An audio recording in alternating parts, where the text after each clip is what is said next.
เยอรมันล้ำหน้าเปลี่ยนน้ำเปื้อนเป็นเสื้อไฟหลุดคาร์บอนเป็นศูนย์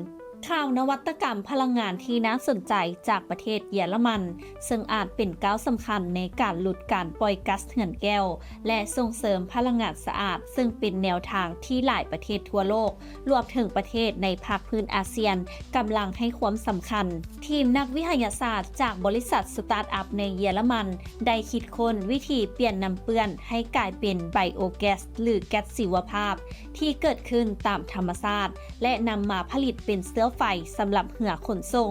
ซึ่งถือเป็นทางเลือกเสื้อไฟที่เป็นมิตรต่อสิ่งแวดล้อม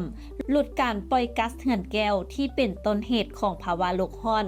โครงการนี้ดำเนินการโดยบริษัท iCoDot ซึ่งพัฒนาเทคโนโลยีที่สามารถเปลี่ยนคาร์บอนไดออกไซด์จากก๊าซชีวภาพให้กลายเป็นอิเมทานอลหรือเสื้อไฟเมทานอลสังเคราะห์โดยใช้ไฮโดรเจนซึ่งสามารถนำไปใช้เป็นเสื้อไฟหลักในอุตสาหกรรมการขนส่งทางเรือปัจจุบันโฮมบำบัดน้ำเปื้อนในเมืองมันเลียมของเยอรมันสามารถผลิตเสื้อไฟเมทานอลสังเคราะห์ได้สูงสุด50ลิตรต่อวันและมีแผนขยายโครงการไปยังโรงงานในฝรั่งภายในปี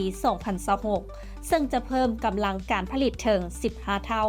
เป้าหมายหลักของโครงการนี้คือการผลิตเสื้อไฟที่ยืนยงให้เพียงพอสำหรับเรือบรรทุกตู้คอนเทนเนอร์และเรือบรรทุกสินค้าขนาดใหญ่ซึ่งใช้เสื้อไฟหลายถึง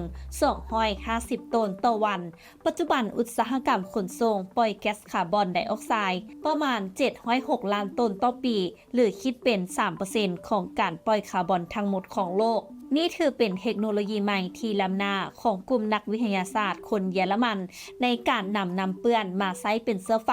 ซึ่งสามารถช่วยลดผลกระทบต่อสิ่งแวดล้อมได้ทุกคนคิดเห็นแนวใดกับเรื่องนี้ร่วมแสดงความคิดเห็นกันเข้ามาได้นำอบธรรมวงศ์รายงานและท้ายนี้ต้องขอขอบใจสำหรับการติดตามข่าวสารจากทางไทยกิจเมกาซีนและอย่าลืมไปกดไลค์กดแชร์กดติดตามกด Subscribe ทุกช่องทางออนไลน์ของพวกเขาเพื่อจะบ่พลาดข่าวสารดีๆจากทางไทยกิจเมกาซีน